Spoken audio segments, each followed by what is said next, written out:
Every evening after the Marine never came home, the German Shepherd walked down the hallway like he was still answering a command only he could hear. He passed the family photographs, the folded flag in its wooden case, and the pair of boots that had been left beneath the bench by the front door. Then he stopped at the last bedroom on the right, pushed the door open with his nose, and stepped inside. The bed was still made. The closet still held a dress blue uniform covered in a garment bag. The air still carried the faint scent of cedar, laundry soap, and the young man who had once filled that room with laughter. Shadow would circle once, lower himself beside the bed, rest his head on his paws, and wait. Night after night, he waited for Corporal Jackson Walker, the Marine who had raised him, trained beside him, trusted him, and called him brother. Everyone in the small Virginia neighborhood said the same thing after a while. Shadow needed to move on. Jackson's mother needed to move on. The room needed to be cleared out. The dog needed a new routine before grief became the only thing he understood. But every time someone said those words, Evelyn Walker felt something close inside her chest. People meant well. She knew that. They brought casseroles, flowers, sympathy cards, and careful voices. They stood in her kitchen and looked toward the hallway as if the closed bedroom door was a wound they were afraid to touch. But none of them saw what Evelyn saw every night. Shadow was not confused. He was not being stubborn. He was keeping watch over the last place where his whole world still felt close. Before we go deeper into Shadow and Jackson's story, tell us where you are watching from today. Leave your city, state, or country in the comments, because stories about loyalty, love, and the bonds that refuse to disappear deserve to travel farther than one quiet house in Virginia. And if you believe animals remember us in ways we do not always understand, consider subscribing and staying with us. By the end of this story, tell us which moment touched your heart the most, because your voice helps keep stories like this alive. The house on Willow Creek Road had never been large, but before Jackson's death, it had always felt full. Evelyn used to wake to the sound of Jackson making coffee too early, talking to Shadow like the dog was a person, and laughing when Shadow gave him that serious, sideways look he always wore during training. Jackson had grown up in that house, a wiry boy with scraped knees, restless energy, and a heart that never knew how to do anything halfway.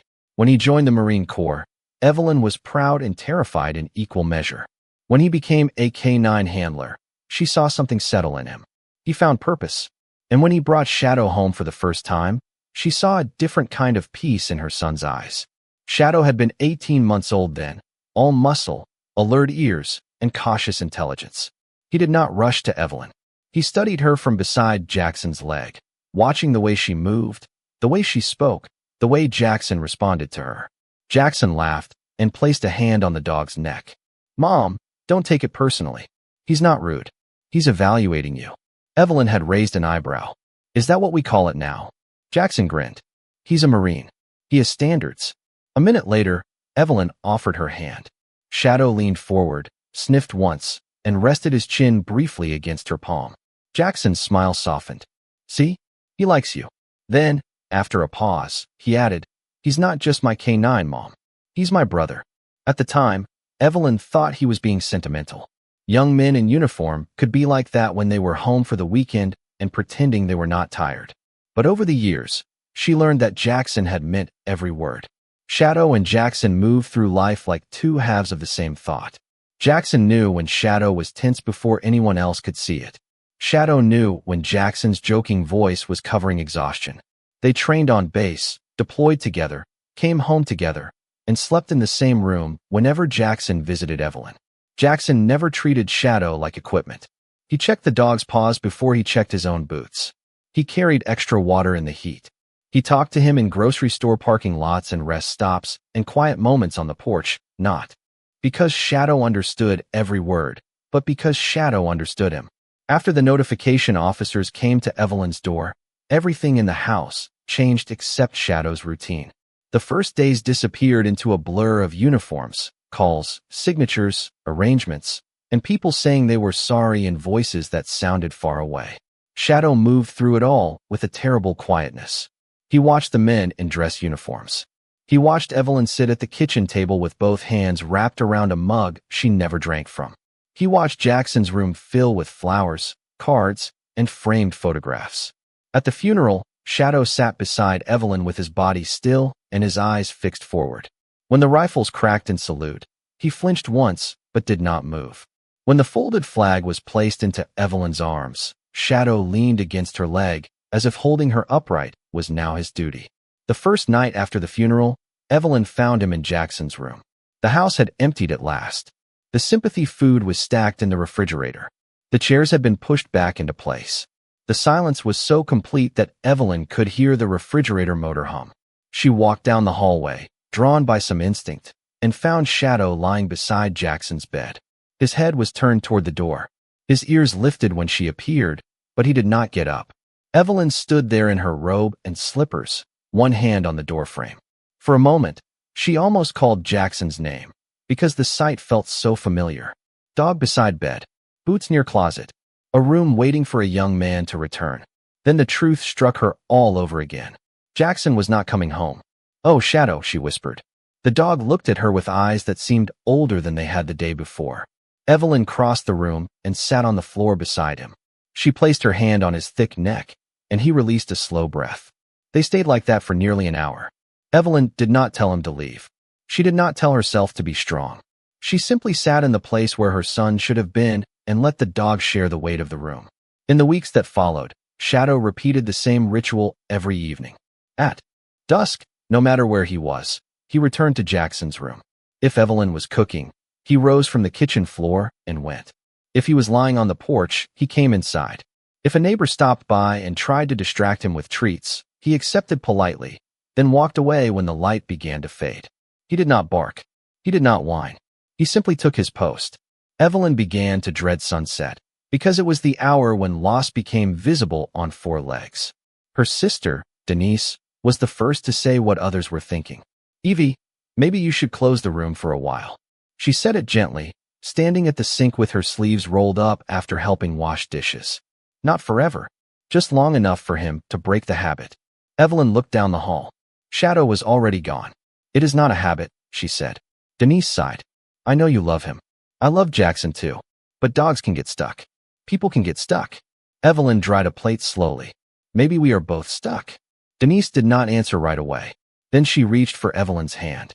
"I just don't want you living in that room with him." Evelyn tried to listen. She knew Denise was afraid for her. She knew the neighbors were worried when they saw her curtains closed too long or watched Shadow sitting at Jackson's bedroom window. She tried small changes. She moved Shadow's bed into the living room. She bought a new toy he ignored. She walked him at different times. She invited him into the garden with her.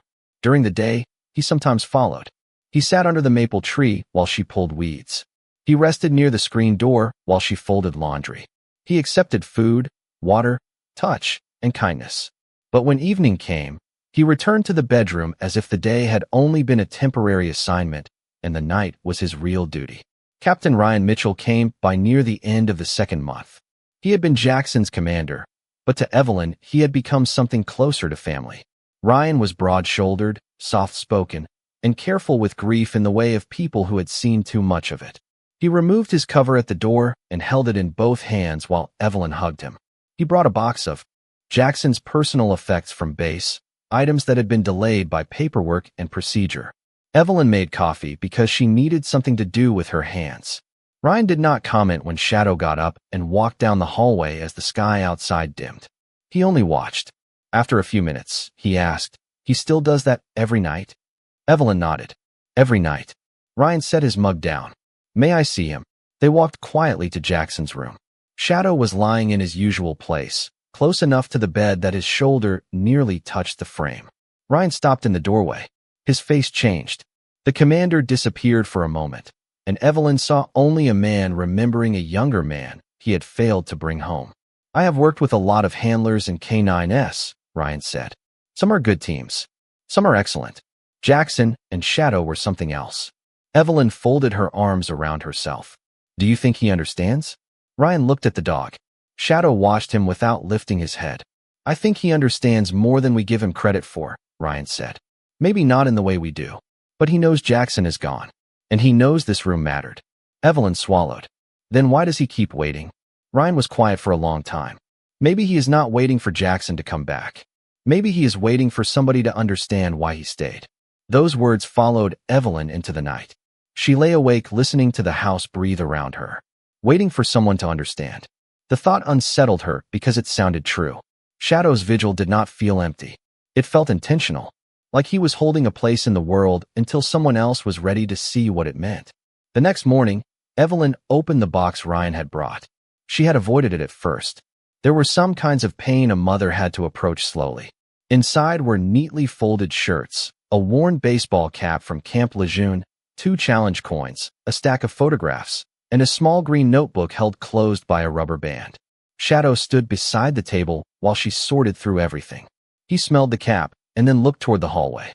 Evelyn placed it gently on the table. "I know," she said. "I miss him too." The photographs nearly broke her. Jackson with dirt on his face and Shadow beside him, both looking proud and exhausted. Jackson kneeling in a training yard, one hand raised in a signal, Shadow focused on him with complete trust. Jackson asleep in a chair somewhere overseas, one boot still on, Shadow curled beneath the chair like a guard who refused to clock out. On the back of one picture, Jackson had written, "A good partner does not follow you because he is trained. He follows because he trusts you." Evelyn read the sentence twice, then pressed the photograph to her chest. That afternoon, she carried the picture to Jackson's room and sat beside Shadow. Sunlight came through the blinds in thin gold lines. Dust moved slowly in the air. "He knew you," she whispered. "He really knew you." Shadow lifted his head, and Evelyn did something she had not done since the funeral. She spoke to the dog as if he could answer. "I think I have been afraid that if you stop coming here, I will lose one more piece of him." Her voice trembled. "But maybe you have been afraid of the same thing." Shadow blinked and rested his muzzle on her knee. For the first time, Evelyn understood that she and Shadow had been guarding the same wound from opposite sides. She had kept Jackson's room untouched because changing it felt like betrayal. Shadow had kept watch beside the bed because leaving felt like abandoning his partner. Neither of them knew how to take the next step without feeling disloyal. Later that evening, when Shadow rose from the living room rug and started toward the hallway, Evelyn followed. She did not stop him. She did not close the door. She sat beside him in the dim room and touched his collar. "Jackson would want you to be okay," she whispered. The words cut through her because they were true. "He would want both of us to be okay." Shadow turned his head toward her. His ears softened. He did not stand. He did not suddenly change. But his gaze held hers, steady and searching, as if he had been waiting months to hear those words. The next several days brought no miracle, only small mercy. Shadow still went to the bedroom, but sometimes he waited a little longer before leaving the kitchen. Once, he sat beside Evelyn through an entire breakfast instead of pacing toward the hall. Another morning, he followed her into the backyard and lay near the vegetable beds while she pulled tomatoes from the vine. Evelyn learned not to rush him. Grief, she discovered, was not a door anyone walked through once. It was a hallway full of rooms, and some nights you found yourself back where you started. Ryan returned the following Saturday with another small envelope. "I found this tucked inside Jackson's file," he said. "It was marked personal. I thought you should have it." Evelyn knew her son's handwriting before she touched it. Her name was written on the front. Mom. Just one word, slightly slanted, the same way he had written it on birthday cards since he was a teenager. She sat at the kitchen table while Ryan stood respectfully near the counter. Shadow settled at her feet. Evelyn opened the envelope with shaking hands. The letter inside was not long, but Jackson's voice rose from the page so clearly she had to close her eyes after the first line. "Mom, if you are reading this, then you are probably taking care of my best friend." She pressed her fingers to her mouth. Ryan looked down. Shadow lifted his head at the sound of her breath catching. Jackson wrote that people often misunderstood K9S. They saw obedience and called it training. They saw discipline and called it control. But he had learned something different. Shadow did not stand beside him because a manual told him to. He stood beside him because trust had been built day after day, in heat, rain, exhaustion, danger, and quiet.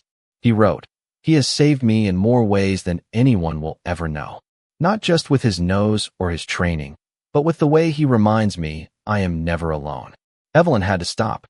She looked down at Shadow, whose dark eyes were fixed on her face. "He loved you so much," she whispered. Then she continued. The final paragraph changed everything. "If something happens to me, please do not let Shadow think he lost everything. Do not make him forget me. Just remind him he is still loved. Remind him there is life after duty. Remind him that his job was never only to follow me. His job was to bring comfort wherever he goes. The kitchen blurred. Evelyn lowered the letter to the table and wept in a way she had not allowed herself to weep in front of anyone. Ryan turned toward the window to give her privacy, but his shoulders were tight.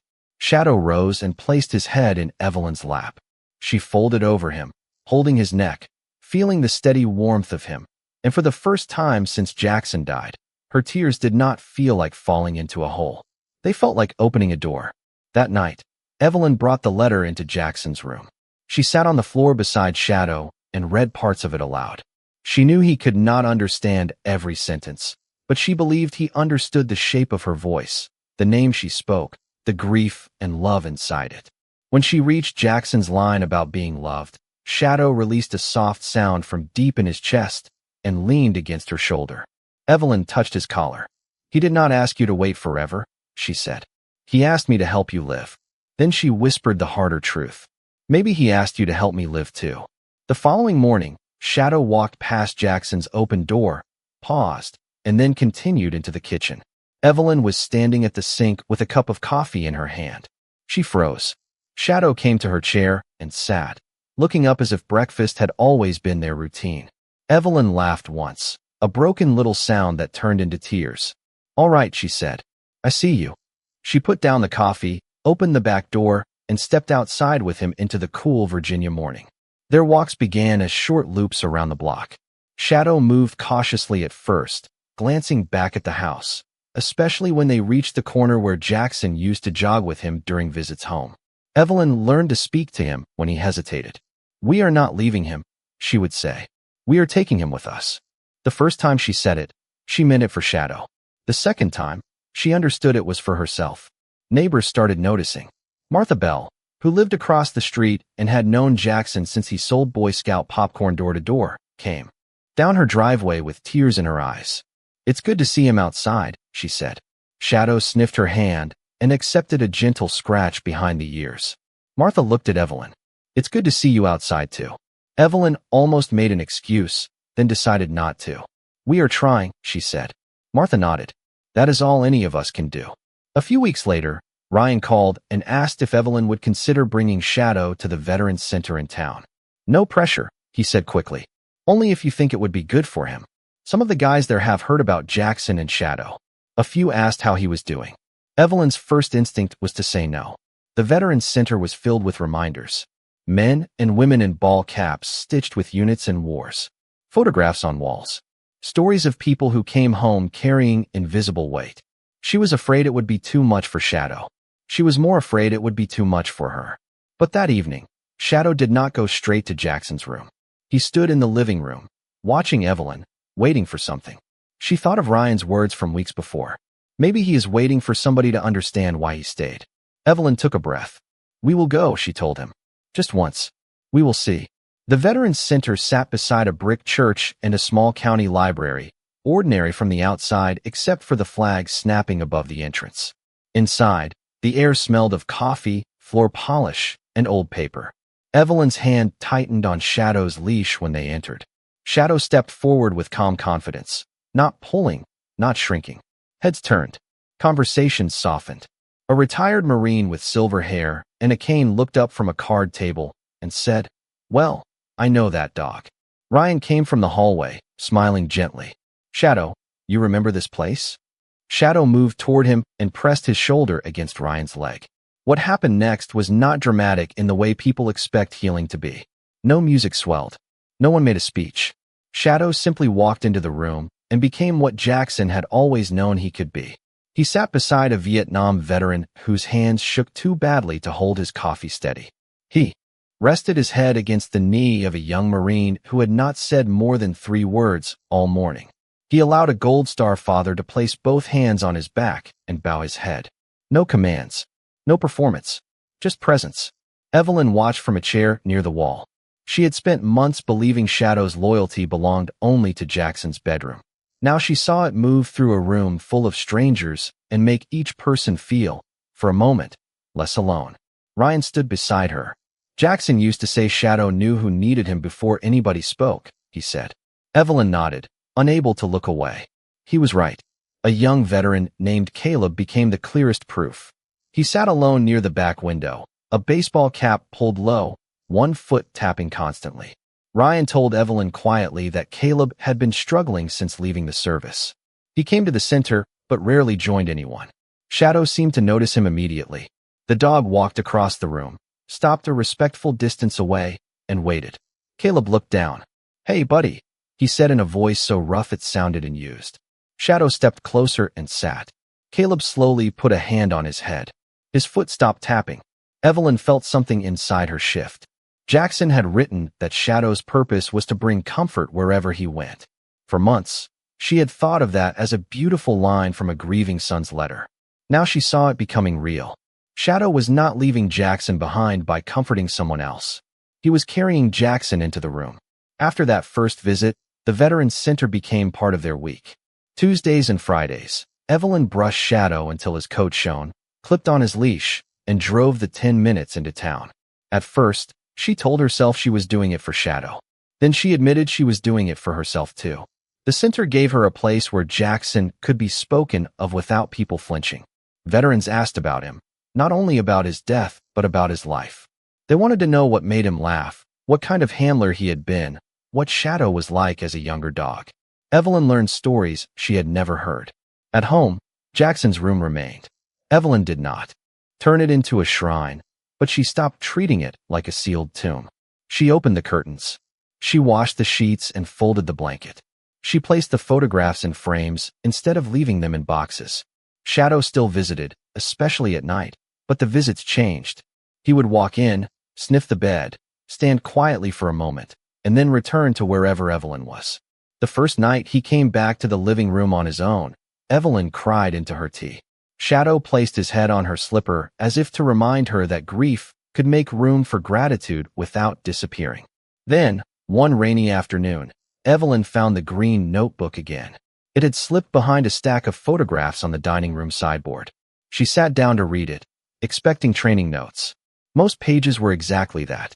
Commands, feeding schedules, veterinary reminders, observations about Shadow's focus and reactions. Jackson's handwriting grew messier in the later pages, as if he had written them during spare minutes. Near the end, one page was different. It was addressed directly to Shadow.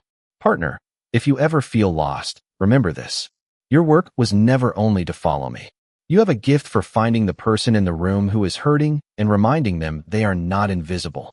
If I am not there someday, do not spend the rest of your life looking for me in one place. Look for me in the work. Look for me in the people you help. Look for me in every hand that reaches for you and every heart you steady."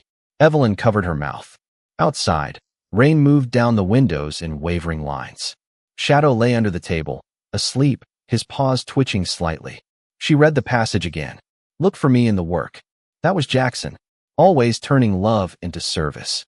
Always believing that loyalty had to do more than stand still. She showed the notebook to Ryan the next day. He read the page in silence at the Veterans Center while Shadow rested at Caleb's feet. When Ryan finished, his eyes were wet. "He wrote like he knew," he said. Evelyn shook her head. "I don't think he knew. I think he understood risk. And I think he loved Shadow enough to prepare for the thing none of us wanted to imagine." Ryan looked across the room at the dog. Jackson trusted him with more than missions. Evelyn followed his gaze. He trusted him with love. Not long after, a Marine family called the center asking about Shadow. Their son, Lance Corporal Mason Reed, had returned home after a difficult injury and was refusing visitors. His mother had heard from another family that Shadow sometimes helped people who could not find words. Evelyn hesitated when Ryan passed along the request. Visiting the center was one thing. Walking into another family's private pain was another. She worried about doing harm. She worried Shadow might be overwhelmed. She worried she was beginning to use Jackson's story in ways Jackson had not intended. That night she sat on the porch with Shadow while late summer crickets filled the dark. "What do you think?" she asked him. Shadow leaned against her chair. Evelyn smiled sadly. "I know. You are very wise when you do not have to answer." She thought of Jackson's letters, the notebook, the months beside the bed, the first time Shadow sat with Caleb. Then she said, "We will go, but we will go gently. The Reed family's house was in a quiet subdivision outside Fredericksburg. A flag hung by the door. The lawn had been recently mowed, probably by neighbors. Mason's mother, Karen, opened the door with tired eyes and the careful smile of someone who had been holding herself together too long. "Thank you for coming," she whispered. Evelyn touched her arm. "We are just here to visit. Nothing more." Shadow entered calmly, nose low, reading the house in his quiet way. Mason sat in the family room near the window, one leg braced, his face turned away. He looked too young to be carrying so much silence. When his mother introduced Evelyn, he nodded but did not speak. Shadow stopped several feet away from him and waited. No pressure, no demand. After a minute, Mason glanced down. "He yours?" Evelyn answered. "He was my son's partner." Mason looked at her then, really looked. "Your son was a Marine?" Evelyn nodded. "Corporal Jackson Walker." Mason's expression changed with recognition. "I heard about him. And the dog who waited." Evelyn looked at Shadow. "Yes, this is Shadow." For several minutes, no one moved. Then Shadow took 2 slow steps and lowered himself near Mason's chair, not touching him, just close enough to be there. Mason stared at him, jaw tight. "Does he still wait?" Evelyn felt the question in her ribs. "Sometimes," she said, "but not the way he used to." Mason swallowed. "How did he stop?" Evelyn sat on the edge of the couch. "He did not stop loving Jackson. He learned love could come with him." Mason looked away. His hand lowered until his fingers brushed Shadow's fur. The room held its breath. When Evelyn left an hour later, Mason had not said much more, but his hand had stayed on Shadow's back almost the entire time. Karen Reed followed Evelyn to the porch with tears in her eyes. "He has not let anyone sit that close in weeks," she said. Evelyn looked through the window at Shadow standing beside Mason's chair. "Sometimes words ask too much," she said. "Sometimes a dog knows how to ask less." After that visit, Shadow's story spread beyond Willow Creek Road. Not loudly at first. One family told another. A veteran told a chaplain. Someone at the center mentioned him at a Marine support event. People began to call him the K-9 who waited, but Evelyn gently corrected them whenever she could. "He did wait," she would say. "But that is not the whole story. The real story is what he did after someone helped him understand he could keep living." The Marine community invited Evelyn and Shadow to a family support gathering at the base where Jackson had served. Evelyn nearly declined. The thought of returning there with Shadow, walking among buildings and training fields that held so much of Jackson's life, felt overwhelming. But Ryan promised to stay beside her. Denise offered to come too, though Evelyn knew her sister would cry through half of it. In the end, Evelyn said yes because she had learned that saying yes to life did not mean saying no to grief. The day of the gathering was clear and windy. Flags snapped hard against the sky. Marines in uniform stood with spouses, parents, and children near a hall decorated with photographs of handlers and K-9 teams. Shadow stepped from the car and lifted his nose, catching scents that must have carried history. For a moment, Evelyn felt him tense. She placed a hand on his shoulder. "We are together," she whispered. Shadow looked up at her, then walked forward. People recognized him immediately. Some had served with Jackson. Others had only heard the story. They approached respectfully, asking before touching him, speaking Jackson's name with care. Evelyn heard pieces of her son everywhere. Jackson once fixed a young Marine's truck in the rain. Jackson kept extra protein bars because somebody was always hungry. Jackson wrote terrible jokes on sticky notes and left them in the K-9 office. Jackson sang off-key to Shadow when he thought no one was listening. Evelyn laughed through tears because every story made him less like a folded flag and more like her boy again. During the event, a young Marine named Porter approached her. He could not have been more than 22. He looked at Shadow with open admiration. "Ma'am, I heard he slept by your son's bed every night." Evelyn nodded. "For a long time." Porter looked down. "I think that says a lot about your son." Evelyn smiled. "It says a lot about both of them. Loyalty like that is built. It is not demanded." Porter absorbed the words as if they were instruction. "I start K-9 training next month," he said. Evelyn looked at Shadow, then back at the young Marine. "Then remember this. A dog may obey your command, but a partner gives you his trust. Do not waste it." Later, near the training fields, Ryan walked beside Evelyn while Shadow moved ahead on a loose leash. "Jackson would be proud," Ryan said. Evelyn watched Shadow stop near an old obstacle course and glance back at them. I think Jackson would be happy, she said. Ryan considered that. There is a difference. Evelyn nodded. Proud is about what someone accomplishes. Happy is about who they become. Ryan smiled faintly. You sound like him. Evelyn looked toward the open field. I hope so. That evening, when they returned home, Shadow walked straight to Jackson's room. Evelyn stood in the hallway, her heart tightening. She wondered if the day had reopened everything. Shadow went to the bed, touched his nose to the blanket, and stood still for several seconds. Then he turned and walked back to Evelyn. He did not lie down. He did not take his old post. He simply checked the place where love had lived and chose to return to the living room. Evelyn pressed one hand over her mouth. Thank you, she whispered, though she was not sure whether she was speaking to Shadow, Jackson, or God. The next morning, Evelyn finally began sorting Jackson's closet. Not clearing it, not erasing it, sorting it. She kept the uniform, his letters, his photographs, and the things that carried meaning. She donated some shirts to a veterans charity. She washed the old blanket from the bed and folded it in a cedar chest. Shadow watched from the doorway, but did not interfere. When Evelyn found one final envelope tucked inside the pocket of Jackson's field jacket, she sat down on the floor before opening it. Her hands knew before her mind did that this one would matter. The letter was addressed to her, but the first line was about Shadow. Mom, if Shadow is still waiting for me, please do not be angry with him. He is loyal because he loves deeply. Do not take that away from him. Do not try to make him forget. Just teach him that love does not end when someone leaves. It changes shape. It becomes a path. It becomes a hand on his collar, a voice telling him he is safe, a new person who needs what he has to give. Evelyn read slowly, each sentence settling into places inside her that had been tight for months. Jackson wrote that if Shadow comforted another person, Evelyn should let him. If he rested beside another veteran, let him.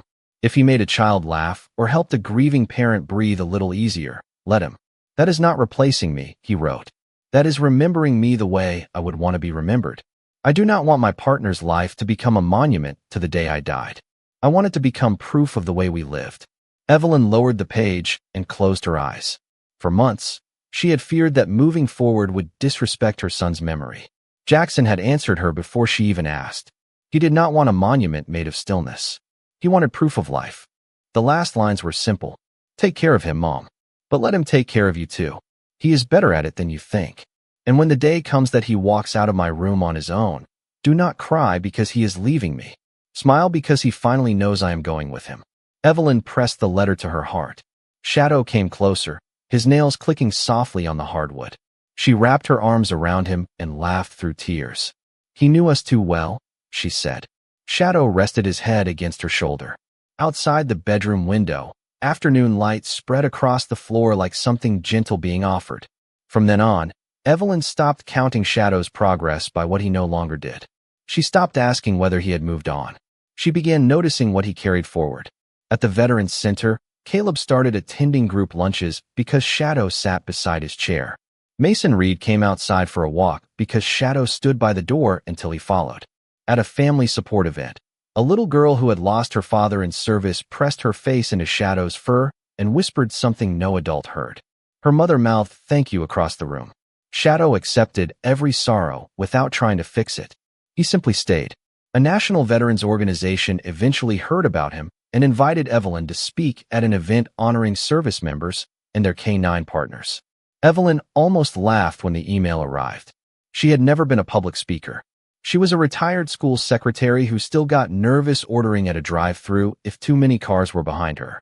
But Ryan told her, you do not have to give a speech. Just tell the truth. Denise said, wear the blue dress. Jackson liked that one. Shadow, for his part, slept through the entire discussion. The event was held in a large auditorium attached to a veterans hospital in Richmond. Families filled the seats. Some wore uniforms. Some held photographs. Some held leashes. On the stage was a display of K-9 collars, service flags, and framed portraits. Evelyn stood behind the curtain with Shadow at her side, her palm resting on his head. Her knees felt weak. Ryan stood nearby. Jackson is with you, he said. Evelyn looked down at Shadow. I know, she answered. He brought backup. When Evelyn stepped to the microphone, the room went quiet. Shadow sat beside her, steady as stone. For a moment, Evelyn saw not an audience but the hallway of her own house, the empty bed, the dog who would not leave, the mother who did not know how to breathe without her son in the world. She took a slow breath. For a long time, she began. People called Shadow the dog who waited. And they were right.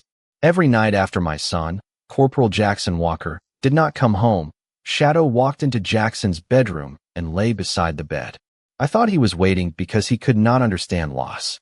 Then I thought he was waiting because he could not let go. But I was wrong both times. She looked down at Shadow. He was waiting because love had taught him to stay close to what mattered. And I was the one who needed to learn that staying and living can both be forms of loyalty. The audience listened without moving. Evelyn spoke about Jackson not as a tragedy, but as a son. She told them how he drank coffee too strong, teased her about her old minivan, and called Shadow his brother. She talked about the letters he left behind and the lesson hidden inside them. Jackson never asked Shadow to forget him, she said. He asked us to remind Shadow that he was still loved.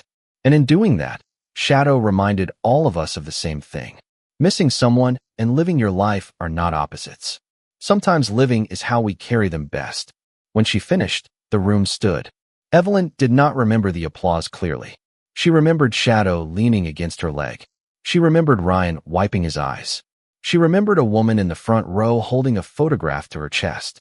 Afterward, families came to meet Shadow. They shared names of sons, daughters, husbands, wives, handlers, dogs. Grief moved through the room, but it did not move alone. It had company. It had stories. It had a German shepherd who stood patiently as hands reached for him, one after another. That day changed how Evelyn understood Jackson's legacy. She had once thought legacy meant medals, photographs, folded flags, and names. Carved into stone. Those things mattered. They gave shape to sacrifice. But Jackson's truest legacy was quieter. It was in Caleb showing up for lunch. It was in Mason taking a walk. It was in a child laughing when Shadow licked a tear from her cheek. It was in young Marines learning that a K-9 partner was not a tool, but a trust. It was in Evelyn opening the curtains every morning and letting light into a room that had once held only absence. Years seemed to soften around them after that. Shadow's muzzle grew gray. He moved a little slower on cold mornings, and Evelyn kept joint supplements by the coffee maker, right next to her own vitamins. He still visited the Veterans Center, though the visits became shorter. He still attended ceremonies, though Evelyn made sure he had a quiet place to rest. People who had once come to comfort him now bent down and thanked him for comforting them. Shadow accepted praise the same way he accepted everything else, with calm dignity and very little interest unless someone had a biscuit. Jackson's room changed slowly too. Evelyn turned part of it into a place of memory that felt alive rather than frozen. The uniform remained in the closet, but the door was open. The folded flag sat on a shelf beneath a photograph of Jackson and Shadow in the training yard. The green notebook rested in a Shadow box with Shadow's old collar tag. On the bed, Evelyn placed a quilt made from some of Jackson's old shirts, stitched by Denise and several women from the neighborhood. Shadow liked to place his nose against it when he entered, as if checking in. One winter evening, snow fell over Willow Creek Road, soft and rare enough in that part of Virginia to make everyone stand at their windows. Evelyn sat on the porch with a blanket over her knees and Shadow at her feet. The air was cold, but not bitter. Across the street, Martha's porch light glowed. Mr. Alvarez's flag moved gently in the wind. Evelyn watched snow gather on the railing and thought about the first nights after Jackson's death, when the house had felt like a place she was surviving rather than living in. "We made it farther than I thought we could," she told Shadow. His ears twitched. "You and me." She leaned down and rubbed the gray around his muzzle. "He knew, didn't he? He knew you would take care of me." Shadow looked toward the hallway through the open front door. Jackson's room was visible from where Evelyn sat, the lamp inside casting a warm square of light onto the floor. Shadow rose slowly, walked inside, and went down the hall. Evelyn followed at a distance. Shadow entered Jackson's room and stood by the bed. For a moment, the years collapsed. She saw him as he had been the first night, strong and silent beside an untouched bed, waiting for a Marine who would never return. Then Shadow did something that made Evelyn's eyes fill. He touched his nose to the quilt, turned around, and walked back toward her. Not away from Jackson. Back with him. Evelyn knelt in the hallway as Shadow reached her. You kept your promise, she whispered. You stayed when staying mattered. And you left when leaving meant living. Shadow pressed his head against her chest. She held him carefully, aware of his age, his warmth, the steady beat beneath her hands. For a moment, she imagined Jackson standing at the end of the hall in that easy way he had, one shoulder against the wall, smiling like he had known all along. The final ceremony came the following spring. A Marine K-9 training program invited Evelyn and Shadow to attend the dedication of a small memorial garden honoring fallen handlers and retired service dogs. Evelyn knew it might be Shadow's last big outing. He was older now, and long days tired him. But when she opened the car door that morning, he stepped in with the same seriousness he had always shown when he believed he had work to do. At the base, young handlers stood in formation with their dogs. The garden was simple, a stone path, benches, a flagpole, and plaques bearing names. Jackson's name was there, along with a small engraving of Shadow's silhouette. Evelyn touched the letters with her fingertips. She did not feel the sharp, breathless pain she once expected from every reminder. She felt ache, yes. She always would. But beneath it was gratitude so deep it steadied her. A chaplain spoke. Ryan spoke. A young Marine named Porter, now a K-9. Handler himself, spoke about trust. He looked directly at Evelyn when he said, "A partner gives you his trust. Do not waste it." Evelyn recognized her own words and smiled through tears. Lessons, she realized, were another way love traveled. After the ceremony, families gathered around Shadow. He stood patiently for as long as he could, then eased down on the grass near the memorial stone. A little boy asked Evelyn, "Is he sad?" Evelyn looked at Shadow resting in the spring sunlight. "Sometimes," she said, "but he is also loved." The boy nodded with the seriousness only children can have. "Can he be both?" Evelyn smiled. "Yes, most hearts are." When they returned home that evening, the house was quiet in the peaceful way Evelyn had once believed impossible. Shadow walked slowly to Jackson's room, and Evelyn did not follow right away. She gave him privacy, as she had learned to do. After a few moments, she went to the doorway. Shadow was not beside the bed. He was at the window, looking out at the yard where Jackson had once thrown tennis balls until his arm hurt. Evelyn entered and sat beside him. "He would be proud of you," she said. Then she corrected herself with a smile. "No, he would be happy." Shadow lowered himself carefully, resting his head on her lap. Evelyn looked around the room. Nothing about it felt empty anymore. The bed, the photographs, the quilt, the uniform, the letters, the old collar tag. They were not evidence of what had been taken.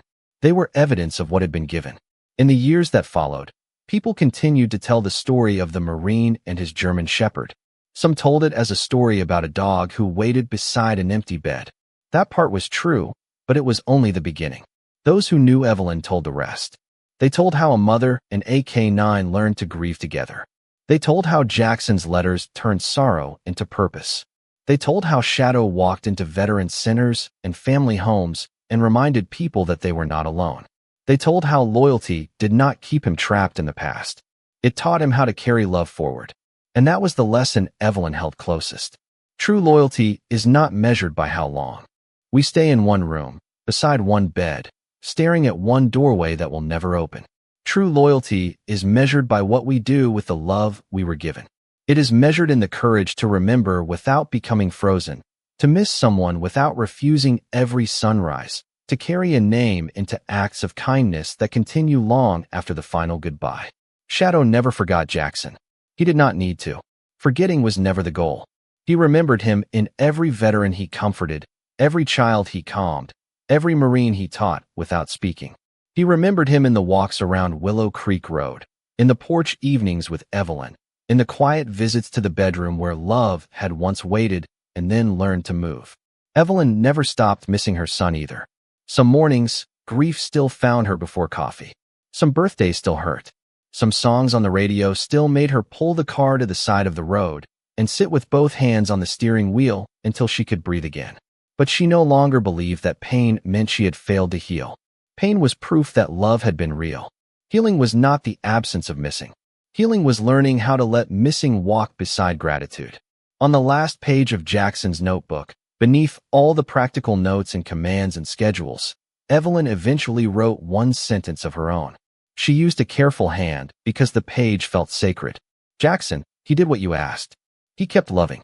Then she closed the notebook and placed it back in the shadow box, beside the collar tag and the photograph of a young Marine smiling beside his K9 partner. That night, Shadow slept in the living room near Evelyn's chair, the place he had chosen long after leaving the bedroom behind. The hallway was dark. Jackson's door was open. The house was quiet, but it was not empty. It held memory. It held sorrow. It held laughter that had once lived there and kindness that still did. Evelyn looked at Shadow's sleeping form and whispered, "Good boy." The words were simple, but they carried years. Shadow opened one eye, gave the smallest wag of his tail, and went back to sleep. Some promises are not kept by standing still forever. Some promises are kept by taking one more step, then another, while carrying the love that made you who you are. Jackson had given Shadow a purpose. Shadow had given Evelyn a reason to keep opening the door. And together, they proved that when love is deep enough, goodbye does not become the end of the story. It becomes the place where a different kind of loyalty begins.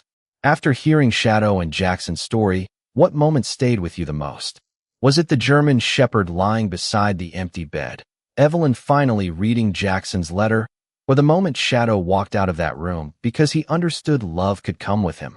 Share your thoughts in the comments, because stories like this remind us how powerful the bond between humans and animals can be. And if this story touched your heart, subscribe and stay with us for more emotional journeys about loyalty, hope, and the kind of love that keeps changing lives long after someone is gone.